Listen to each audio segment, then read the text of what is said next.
So I wanted to make a video about me fixing the issue, an accident that I caused a while back when I had some wheels stacked up in my garage. They were much higher than these. I had some aftermarket 20-inch wheels stacked on top of each other, and the tire was stretched so the rim made contact with each rim. I thought it was stable in my garage. Unfortunately, they slid, they fell down, and one bounced over and hit my car while it was parked over here. I made a short video earlier, a while back, about that. But the damage, again, that it caused is on fiberglass. It caused a bunch of this right here. Woo, horrible. Golly, look at that. So now I am about to begin my project of cutting into each of those cracks and filling it in and repainting it. Whew. This is heartbreaking because from a distance you can't really see the flaws, the small cracks in the fiberglass in the rear bumper.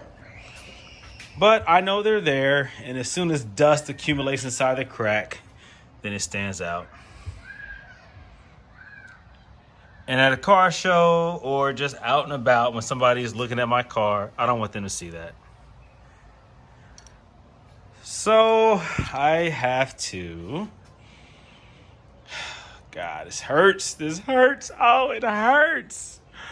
My baby is going under the knife. A little surgery. I have to stop each of those little cracks. It's in the surface. It's in the upper layer of the fiberglass coating. I have to, and of course in the paint and in the primer, you know, all that stuff. So I have to stop each of those cracks and do filler, sand it down smooth, and reprimer and repaint. Now, most people will just paint the whole bumper. I am going to try to do a blend job. Now, I know that most people say, that's the lazy route. You won't be able to do it. You'll have to repaint the whole bumper. You'll see the blend. But I've done a lot of crazy stuff with paint. Let's see if I can do that. All right. We'll see how it turns out. Keep hope alive.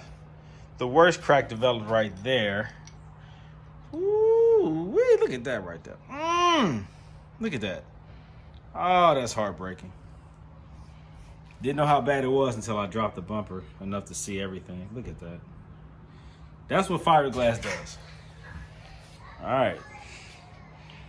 We'll see how it turns out. Cross your fingers. I'll take my time on this one. The pandemic is keeping everybody in the house still, and the weather is not favorable, so still a lot of rain out this way. Today happens to be a cloudy day, no rain. But it's coming tonight. So let's see what I can get done. I'll keep you posted. This hurts. Well, here you go. This is crazy. But this is what happens when you get cracks in fiberglass. You gotta cut through all the cracks, man. Stop the cracks from continuing on. You gotta create the little groove, the trench. It's pretty bad. I mean, this is where it was split. This one. Ooh, wait, look at that right there. That's horrible. Yeah. There it is. Yeah, it's pretty bad. But it's what you have to do. I use the Dremel tool right here, a combination of this bit right here, and I use this one. Okay, it's, you know, you gotta do what you gotta do, man. So this is why I'm glad I did my own body work, my own paint work, everything, because I'm able to fix this myself with my own paint, my own air compressor. All right. So far I use the Bondo Glass, which is a fiberglass based body filler. And so far I'm at this point where I'm now sanding down the Bondo. I will follow up with the Evercoat polyester glazing putty. All right. So there's a little process there. but it's going.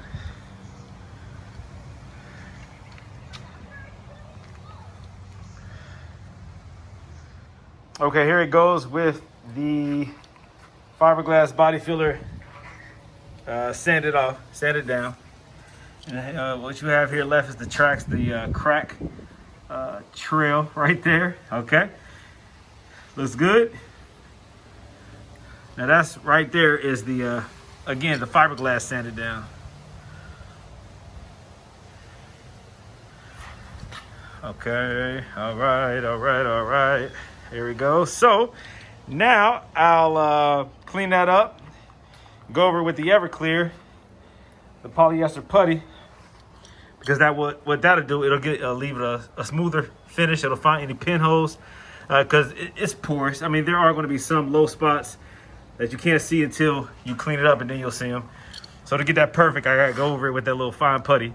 Then I have something else that I'm gonna glaze it over with, and then get ready to primer it. So what you see here now is the final glazing putty. Now this is the 3M by Bondo glazing putty, spot and glazing putty, that pink stuff. The Evercoat glazing putty actually is a polyester, and that's really better. But just to make sure, I use this right here because it sands a little bit finer.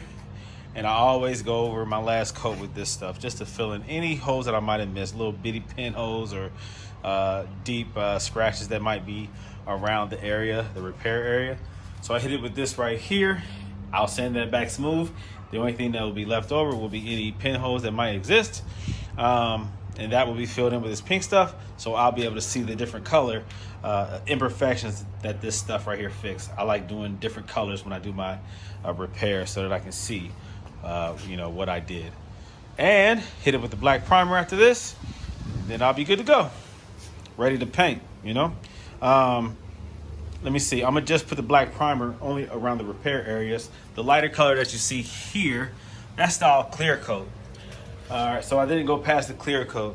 So my repair will be sanded down to the thickness of the clear coat. The surface layer, the top layer will be where the clear coat is. And so then I'll hit it with the black primer, and then I'll blend that into the clear coat, and then it'll be ready to paint. I'll hit it with the black and then the clear, and I'll be able to blend the clear. That right here where this tape is, that's the body line that I'm going to stop the black paint, and then I'll clear it down past that and blend that, and you won't even be able to see that. So it'll be a nice blend. All right, I mean, I'm talking like I know what I'm doing, but we'll see how it turns out. All right, I'll be in touch. Okay, so I'm done now with all the fiberglass filler, the putty glazing. And so this is what I have left. I just treated it with the Prep All clean strip. This is what you use to clean it and get all the oil and everything off before you paint it. I'm going to put this high build primer by SEM. It's black. I'm going to use that. I used that when I did the Bodywork, when I did the wide body kit. It's a good primer for your fiberglass. It goes on pretty thick, allows you to sand it down to a smooth finish. And so this is what I have here now. These are all the little fine cracks filled in.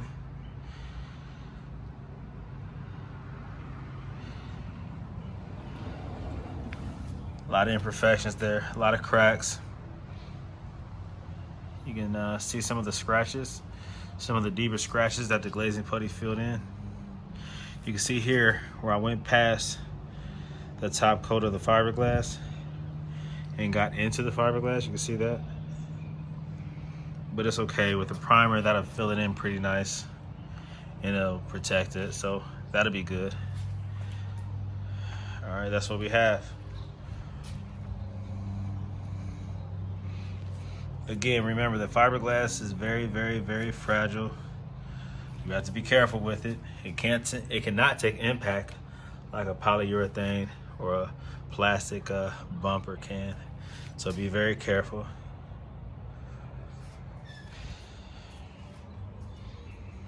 All right, till next time.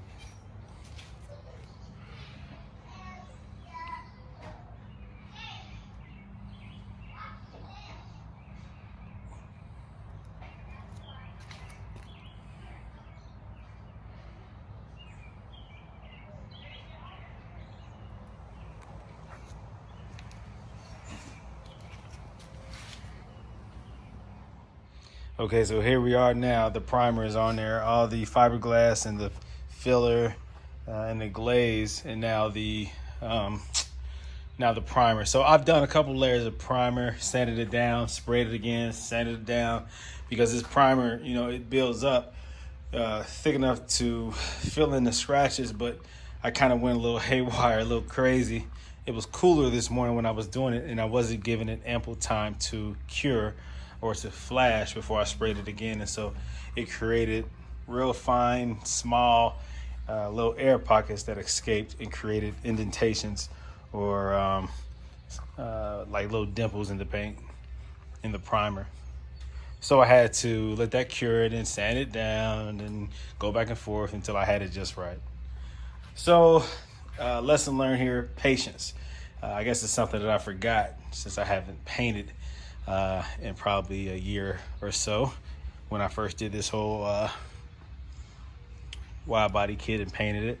So patience. All right, now at this point here, I have to feather the edges so that when I spray it with the color, with the black, it'll be an easier transition into the factory, or not the factory, but the old or original paint.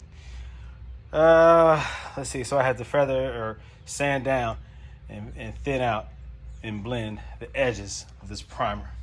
I'll go over one more time with some wet sandpaper. I'll do a little wet sanding rather, with probably about like maybe 400, just to smooth down the primer so that it's ready for the black paints.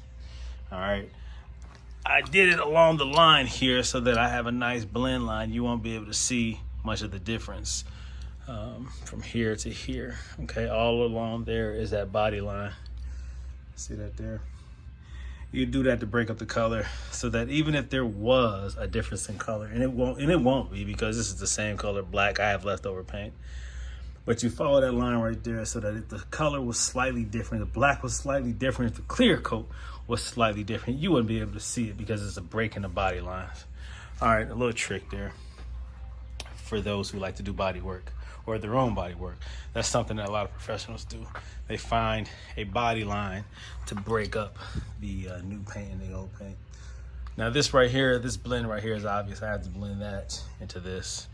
All right, so that's gonna take the little, you know, the skills right there to get that right. But been there, done that, I'll make it happen. All right, I'll take another video of when I make more progress. Peace out. Okay, so now it's painted. I didn't take a video of it when it was all masked off and when the base color was used and not the clear coat. I was so caught up in what I was doing, I didn't want to stop what I was doing in order to make a video. So, but this is it right now. Ooh, see that lightning out there? Woo! All right, it's raining outside, it's thunderstorming. But I have it here done, okay? I have to wet sand it, I have to blend it into the existing clear coat. All right, so I did that. So I still had leftover color. The factory color is gonna match perfect. The same clear, so it's all gonna look good. Now I can start reassembling everything and then do my wet sanding and my blend job and get any imperfections or anything that landed inside the paint, smooth that out. It's very minimal, very minimal orange peel. It looks good, man. It looks good. So that's how I did it. All right, I'll make a video of the end result, but I'm very happy. Okay, so I have it at this point now where it's already painted. It has a clear coat on there. I still have to do the wet sanding. I still have to do some blending. I see right here where I did the blend, I have to blend that clear into the other clear right there. All right, boom, boom. So I got to do that little process. Also, I have a few little slight imperfections in there that I got to sand out. So I finished up painting it yesterday, so I have to give it at least 24 hours to cure it, to harden, so that I can go ahead and clear it. I mean, wet sand it and then blend it right there. And I think right along here I gotta blend it. You see I got a little run spot right there. line is right here. All right, so I gotta blend it right there. That's where the new clear runs to the old clear. The imperfections I'm referring to is just, I don't know, like that little thing right there, little dimple. I think something landed in it right there when I was trying to paint. Just a little simple stuff, man. It ain't nothing. There you go. All right, it ain't nothing. All right, so I'm happy. Now, even when you're doing something small like this on a car, make sure you cover the whole car. Make sure you prevent overspray by covering everything up. I covered probably like the half of the car, more on the driver's side than the passenger side. And there was still some overspray that got on the passenger side towards the front. So I got to clean that up, but it ain't nothing. I mean, it is what it is. Just make sure that you mask the whole car off when you're doing even a small part like this. All right, but so far so good, man. No more of those little cracks in the fiberglass and the paint. Now I just got to do some wet sand to smooth that down. But it's looking good. Okay, everyone, this is where we are now. At this point, I have pulled the car out. I already finished painting it yesterday. I hit it with the base, hit it with the clear, and now I have to let it go for 24 hours, let it cure before I can do the wet sanding process and do the blending process. But it looks good, man. I'm very happy, very satisfied. No more cracks in that rear bumper. So the hard stuff is done. Now it's just taking my time and making it even more pretty. So I got a little bit of overspray on the car. That was my mistake. I covered up probably 75% of the car. The front passenger side, I didn't really cover up that much because I didn't think that it was going to go all the way up there, but it did. So I got a little bit of overspray up here. You can't see it right now. The whole car is dusty right now just from the body work that I've been doing. But I got some overspray up here, so I have to take care of that. So only method that I know of to protect the clear coat or the paint up underneath is the clay bar. I've used other type of solvents, but it tends to be a little bit more concentrated and it can damage the paint. So if you have any suggestions regarding removing overspray, let me know. Again, the only method that I have come across that tends to be, I guess, proven effective and does no damage at all to the paint is the clay bar. But again, any other suggestions, let me know. So just a little bit of overspray, it's not bad. But just, you know, enough that you could feel it, you could touch it, whatever, when you rub your finger across it. This thing was like smooth like glass, like a mirror before that occurred. So I need to go ahead and take care of that. About 25% of the car has overspray. All right, I'll update you. I'm back at it. Yesterday I finished the paint, the base and the clear. And so now I gotta let it sit for about 24 hours, let it harden up so I can go ahead and do the wet sanding of the clear and also the blend job, blending the new clear into the old clear. It's real easy to do. You just gotta take your time, use some common sense. But this has been a fun job. It's been very personal to me because when I was done with this car, I was done with this car regarding the paint, and I had it perfect just the way I wanted it. So this became something that, you know, I didn't really want to do it, but once I started, I couldn't stop until I was done. So gotta wait 24 hours to finish the blend job, and like I said, the wet sanding, but it turned out very good. Very good. Very good. All right. So I'm very happy. Very happy. No more cracks. Had more crack than Harlem. Harlem, New York, that is. You know, back in the crack era, you know, the 80s, whatever. It's a joke. Okay, y'all take it easy. I'll be back in touch. All right, so I'm back again. What I'm doing at this point is I'm wet sanding the clear coat and doing the blend job. So what I do is I start off with 800 grit, wet sand, never do it dry, 800 grit, and you start feathering the edges. And actually, I started doing that, then realized that there were some imperfections once you get up close that you can see in the clear coat. So I had to go ahead and just hit everything with 800. That's all the newly painted part of the rear bumper, the clear coat. I have probably about 4 layers, maybe 5. Shoot, I might even have 6 layers of clear coat on here. Light sprays, but probably about 6 layers of it on there because I knew I had to sand down any imperfections. And so that's another key, another thing that you need to remember when you do paint a car, if you're doing touch-up work in particular, especially on a dark color like black where you can see any fine scratches or imperfections. They really stand out. leave enough clear coat so that you can sand it down and smooth that out, because it makes a C+ job turn into an A+ job. So you find little low spots, things like that. You find stuff like that, and you're able to sand it down and make it smooth. There were real fine sand lines that I found, but nothing major. And even those little, what do they call those? Fish eyes. Even those little indentations right there, once polished, they won't stand out, because I didn't see them until I started sanding them down. But like I said, it reveals any low spots or imperfections, and it cuts it down. So you need to do that, and then hit it with, start with 800 and then go up to 1,000, and then I do 15 and then 2,000 and then 25. Now I have this stuff right here, which you can use. This one right here, you can get up to 1,200 to 1,500 and then start using this, and that'll start smoothing it out. The thing you have to be careful of, you go from there and then you go to there, and then the final one I have over there. But the key is, another thing you have to keep in mind is you have to be careful. When you start cutting, you don't want to go down too deep. If you continue to use sandpaper instead of some compound like that, then you're increasing the risk of cutting down too deep. Again, that's why I use a lot of layers of clear, so I have a lot of thickness to my clear so that I can cut it down and not go down too far. Also watch for edges, okay? Be careful of edges, because those tend to sand down faster than the likely intended area, the flatter surfaces. All right, I'll update it as I complete my job. Okay, so looking up close at the bumper, you can see the separation, the old clear coat to the new clear coat. Only because you see the separation right here. You see this division, this line that runs in the bumper. Now there's a chemical way of getting rid of that, but I'm not interested in that right now, because right now I'm at 2,000 grit wet sanding.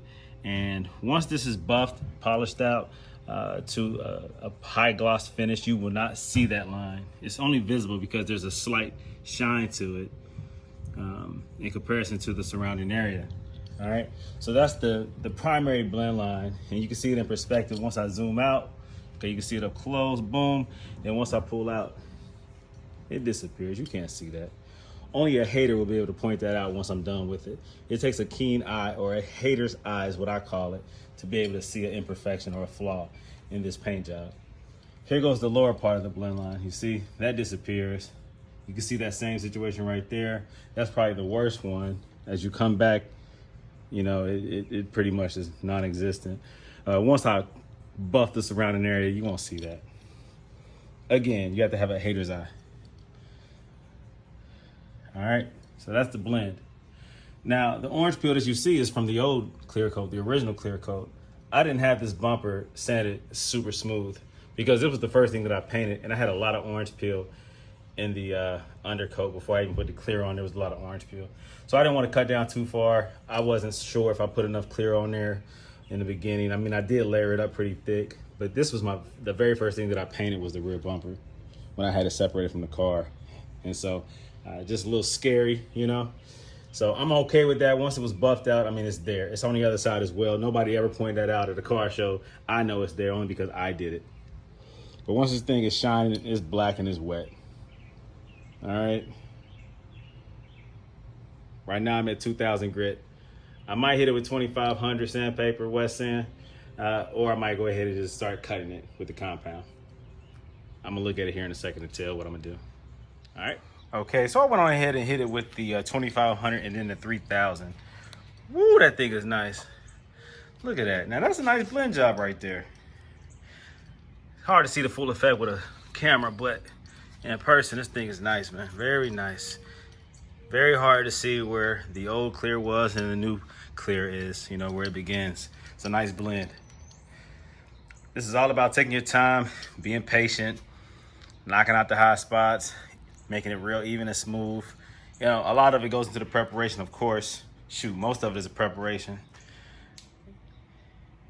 You have to make sure that you're taping things out properly. Making sure that if you're doing a blend job, you don't have a hard line with the tape, that you lift the edges up. What I did is I lifted the edges up and I folded the edges so that it would not, once sprayed, lay down and stick to the car. So I kept it bent back, folded over, so that there's no adhesive on the unpainted side, and that it will you mist it over it and it will blend it. Make sure that you sand down and do a good prep job before you start spraying, of course. Make sure you remove all oils and everything. Make sure you sand down below where you're going to paint so that it's prepared to make a mechanical bond, and it's easier, much easier to blend and for it to last a long time, if not forever, you know? If your prep is bad, you'll start seeing that blend line and the paint will start peeling back. So make sure that you do everything right before you even lay the paint down. All right, I'll be back in touch. And the end result is this. Beautiful. Beautiful, beautiful, beautiful, beautiful, beautiful, beautiful. I'm gonna hit it with the what's that thing called? What's that thing called? The polisher, rotary, whatever it's called. I can't think right now. I'm tired because it's hot out here. It's about 85 degrees and I've been out here sweating and I have pants on and I shouldn't. But I'm gonna hit it with the buffer, polisher, whatever that thing is called. I'm tired right now. Okay, but there it is. So this is all by hand so far. All right, there you go. Nice, nice, nice. There we go. It is 99% finished. All I have to do now is hit it with the orbital polisher. This is all by hand. It's a nice blend right there. That's pretty. No more cracks. You see that? No more cracks.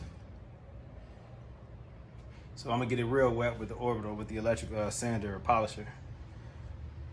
All right, this is all by hand. So once I hit it with the other stuff, with the sander, at a nice smooth pace, not too hard, not too soft, it's gonna really bring out that shine. I gotta do the whole car anyway, so that's why I said I'm pretty much 99% done right now. Everything, you know, pretty much is done. I just have to go really over this. And again, I'm gonna do the whole car because it hasn't been done since I painted it. So I'll hit it with the polisher. And then I'll probably put some wax on it. This thing has never even been waxed yet. I mean, I used the sealer polisher stuff, but I never waxed it. So it's time for that, all right? So that's how you do it. That's how you get rid of hairline cracks in fiberglass. All right, hope you guys learned something. I know I sure did. Anytime I work on these cars or do any kind of body work, I always learn something. All right, take care. Go Element Autoworks. I'm out.